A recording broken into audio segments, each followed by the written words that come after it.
بسم الله الرحمن الرحیم. یو ورور د سعودي عرب څخه پوښتنه کړې ده چې زه دغه ذکر ډیر وایم، لا اله الا انت سبحانك اني كنت من الظالمین. دی وایي دغه می د ځان دپاره وظیفه ګرځولې ده، تاسې د دغه ذکر فضیلت راته بیان کړئ، راویښایاست. محترم وروره، الله جل جلاله دې هر ورور ته دا توفیق ورنصیب کړي چې دی د الله جل جلاله ذکر وکړي، بالخصوص استغفار ویل او درود شریف ویل دا د هر مؤمن دپاره ډیر لازمي دي.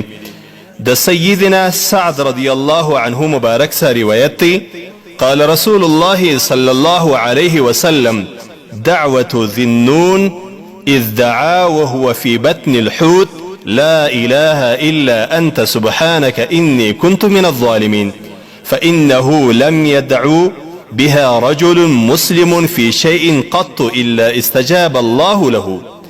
وإذا الله رسول صلى الله عليه وسلم فرمایلی دی چې دعا د سیدنا یونس علیه السلام د ذنون چې یونس علیه السلام دی په هغه وخت کې چې دی د مایې په نس کې و، ده به دا کلمات ویلې، لا اله الا انت سبحانك اني كنت من الظالمین.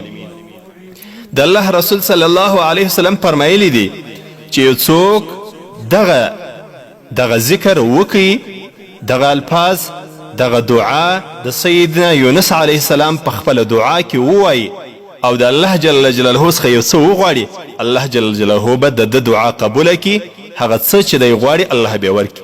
یعنی په دې کې زموږ بعضې علما کرام فرمایي چې دا د الله جل جلاله مبارک نوم اسم اعظم هغه په دغه ذکر کې سته، لا اله الا انت سبحانك اني كنت من الظالمین. محترم وروره، یعنی په دې کې اسم اعظم دی، د مؤمن هر دعا د دغو کلماتو په ویلو باندې الله جل جلاله قبلوي. خو بالخصوص په دې کې یو څه مهم شان هغه دا دی چې په دې کې د الله جل جلاله د وحدت ثبوت، یعنی چې الله واحد ولا شریک دی، دا کسته. په دې کې د الله جل جلاله پاکي بیانول، دا کسته. او په دې کې الله ته د خپل ځان د کوتاهي او د خپل ځان د کمزوري اقرار، دا کسته.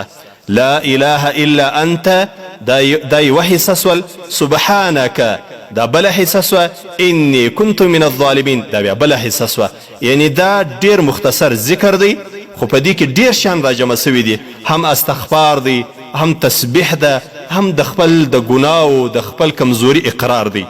خو البته محترم ورور علماء کرام د دغه ذکر په باره کې مختلف تعدادونه ښیي، خو در ټولو خوندور تعداد چې اشرف علي تانوي رحمت الله تعالی علیه راخیستی دی، یا نورو بزرګانو هم دغه خبره راخیستې ده چې کله یو سړی په یو غم او مشکل کې 500 وارې همیشه ووایي، هر ورځ 500 وارې ووایي، نو الله جل جلاله به د هغه غم او مشکل څخه خلاص کړي. محترم وروره، تاسې چې د ځان دپاره دا ذکر انتخاب کړی دی، ډېر ښه ذکر دی. الله دې موږ او تاسو ټولو ته د عمل کولو توفیق راکړي او الله دې د ویلو توفیق را نصیب کړي. ډېر اسانه ذکر دی، هر نر او ښځه یې ویلی سي او دس نه غواړي. او حیا دي بعضې زنانې چې کله په میاشتانه مریضي کې هغه هم دا ذکر ویلی سي د اودس نه غواړي، او د اوداسه شرط یې نسته، که یو زنانه ایا دي په حیض کې یا په نفاس کې هم ویلی سي، که یو سړی بې اودسه یې هم ویلی سي، هر وخت یې ویلی سي. د حدیث شریف لمبر دی 3505، د صفحې لمبر دی 2012 او دغه حدیث شریف ترمذي راخستی دی. السلام علیکم ورحمة الله وبرکاته.